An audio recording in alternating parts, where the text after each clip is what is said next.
Spoštovana predsednica Republike in vrhovna poveljnica obrambnih sil, spoštovani načelnik generalštaba, spoštovani gospod župan, spoštovani visoki gostje, veteranke, veterani vojne za Slovenijo in seveda vi, drage pripadnice in pripadniki Slovenske vojske.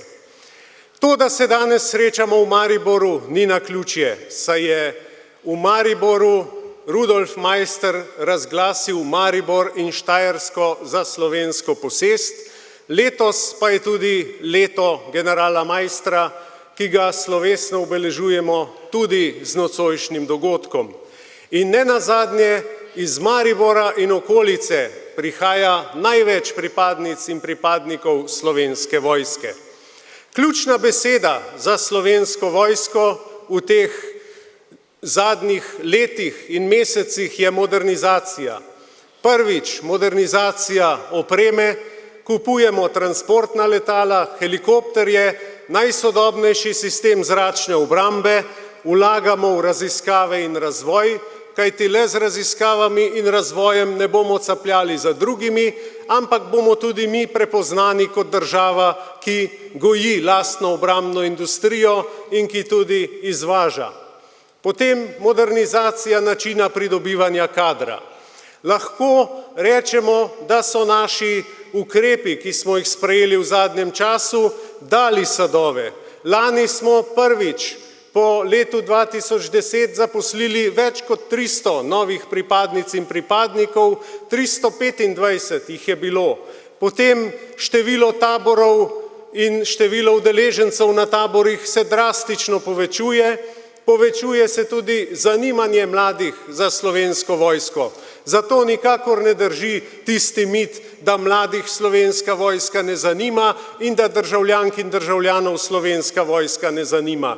Samo predstaviti se je treba in povedati, kaj Slovenska vojska predstavlja in da je eden izmed temeljev nacionalne obrambe.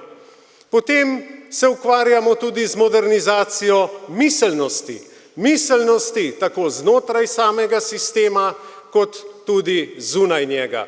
Kajti Slovenska vojska ne sme biti umaknjena v vojašnice, ampak mora biti med ljudmi in prepoznana kot njihov največji garant stabilnosti, varnosti in pomoči, kadar je to potrebno. In to se je pokazalo tudi lani v poplavah. Že v maju se je 72. brigada borila z naravnimi ujmami v okolici Šentilja in ko smo mislili, da smo skozi leto dali že vse skozi, se je zgodilo tisto najhujše, poplave avgusta. In zaradi prejšnje priprave, kajti Slovenska vojska je bila že prejšnji dan pripravljena glede na napovedi, je bilo ukrepanje hitro in učinkovito. Kajti v stiski se ljudje oklenajo vsake bilke, ki jim lahko pomaga, a Slovenska vojska takrat ni bila bilka, bila je jeklena roka, ki je vlekla ljudi iz brezna gotove smrti. In koliko več žrtev bi šteli, če ne bi pripadnice in pripadniki Slovenske vojske opravili svoje naloge v popolnosti in rešili toliko življenj. Zato je pomembno vedeti, da je Slovenska vojska vedno v službi ljudi. In raziskava javnega mnenja, ki je merila zaupanje v inštitucije, je izmerila Slovenski vojski visoko 3. mesto. Na 1. mestu so že tradicionalno slovenske gasilke in gasilci, na 2. mestu je civilna zaščita, na 3. mestu pa Slovenska vojska. In to je trojica, ki skupaj z roko v roki rešuje življenja. Seveda pa se moram na tem mestu zahvaliti tudi vodstvu Ministrstva za notranje zadeve in policije za sodelovanje v teh ujmah, kajti skupaj smo bili uspešni in skupaj smo reševali življenja. Zato je prav, da se zavedamo, da je Slovenska vojska naša vojska in v prvi vrsti tukaj za nas.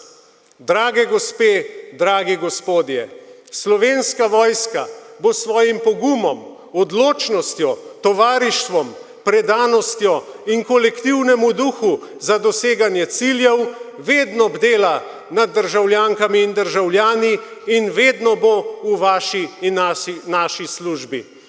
Drage pripadnice in pripadniki Slovenske vojske, beseda hvala ne more opisati tistega, kar vsi čutimo do vas, za to, kaj vse ste naredili v lanskem letu. Kamere so seveda veliko pokazale, a nikoli ne bodo mogle pokazati tistega, kar smo videli na terenu.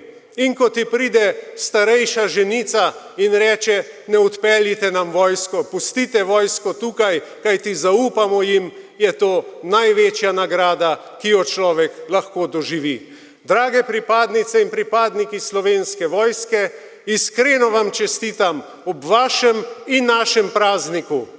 Naj živi Slovenska vojska, naj živi Republika Slovenija.